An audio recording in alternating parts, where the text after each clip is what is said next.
नमस्कार। आज cell phone हर किसी के जीवन का अंग बना हुआ है। सेल फोन के बिना जीने की हम कल्पना भी नहीं कर सकते।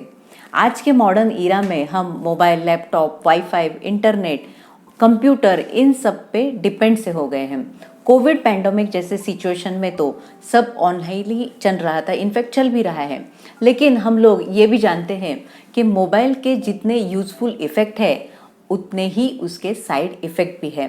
और अगर मैंने आपसे कहा कि आप मोबाइल फ़ोन का यूज़ बंद करो तो ये भी बहुत बड़ा जोक होगा। इनफैक्ट मैं भी आपसे इस मोबाइल फ़ोन के द्वारा ही कनेक्ट हुई हूँ। तो आज यही देखेंगे दोस्तों कि मोबाइल फ़ोन के साइड इफ़ेक्ट को कैसे ओवरकम करें, खासकर प्रेगनेंसी में, और वर्ल्ड हेल्थ ऑर्गेनाइजेशन द्वारा इसके लिए क्या इम्पोर्टेंट गाइडलाइन दी गई है।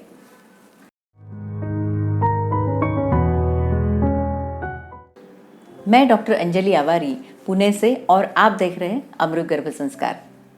1995 से हम भारत में मोबाइल फ़ोन का यूज़ कर रहे हैं। टेक्नोलॉजी का ये एक वरदान है, हमारे जीवन का इमरजेंसी टूल है। फ्रेंड्स, रिलेटिव्स से कनेक्ट रहना, photography, bill payment, watch, diary, सबका काम सेल फोन पे होता है। इनफैक्ट अभी तो वैलेट और पर्स की भी ज़रूरत नहीं पड़ती है। तो फ़ायदों की लिस्ट बहुत ही बड़ी है, लेकिन इससे निकले रेडिएशन को भी कैसे अनदेखा किया जाए, खास करके प्रेगनेंसी में। तो देखिए, ये रेडिएशन दो प्रकार के होते हैं, नॉन आयोनाइजिंग और दूसरा आयोनाइजिंग रेडिएशन। मोबाइल से जो इलेक्ट्रोमैग्नेटिक वेव्स बाहर आते हैं ये नॉन आयोनाइजिंग मैग्नेटिक रेडिएशन है। मोबाइल के साथ ही घर में यूज होने वाले माइक्रोवेव जैसे अदर इलेक्ट्रिक अप्लायंसेस, इनसे भी इसी प्रकार के रेडिएशन होते हैं जो थोड़ा सौम्य होते हैं।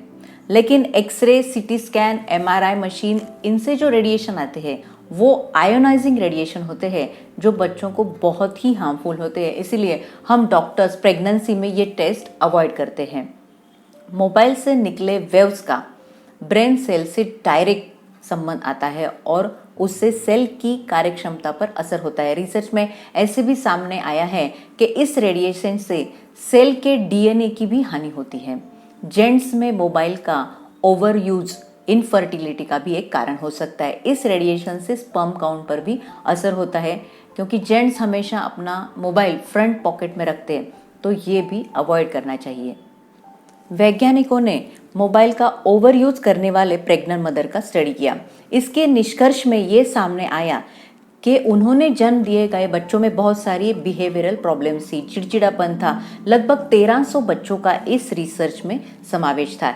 इसीलिए इसके साइड इफेक्ट को हमें नज़रअंदाज नहीं करना है। इसके साथ ही हर मोबाइल फ़ोन का एक स्पेसिफिक SAR वैल्यू होता है। ये SAR वैल्यू 1.6 से ज़्यादा नहीं होना चाहिए। नया मोबाइल खरीदते वक्त आपको इसका ध्यान रखना है, इससे भी रेडिएशन कम होता है। अब हमें यह समझना है कि प्रेगनेंसी में मोबाइल कैसे यूज़ करें। पहला तो है, जहां रेंज कम होती है, सिग्नल स्ट्रेंथ कम होती है, वहां मोबाइल का इस्तेमाल नहीं करें, क्योंकि उस वक्त उससे ज़्यादा रेडिएशन आते हैं। मोबाइल की चार्जिंग अगर कम हो, बैटरी लो हो गई हो, उस वक्त भी उससे रेडिएशन ज़्यादा होते हैं।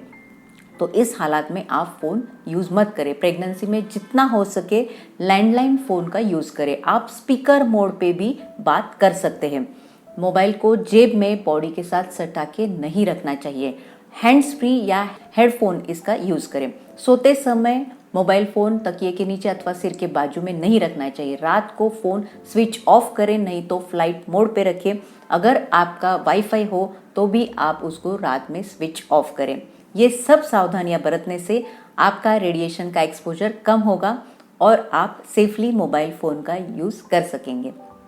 अगले ऐसे ही इंफॉर्मेटिव टॉपिक के साथ जल्द ही मिलेंगे अगले एपिसोड में।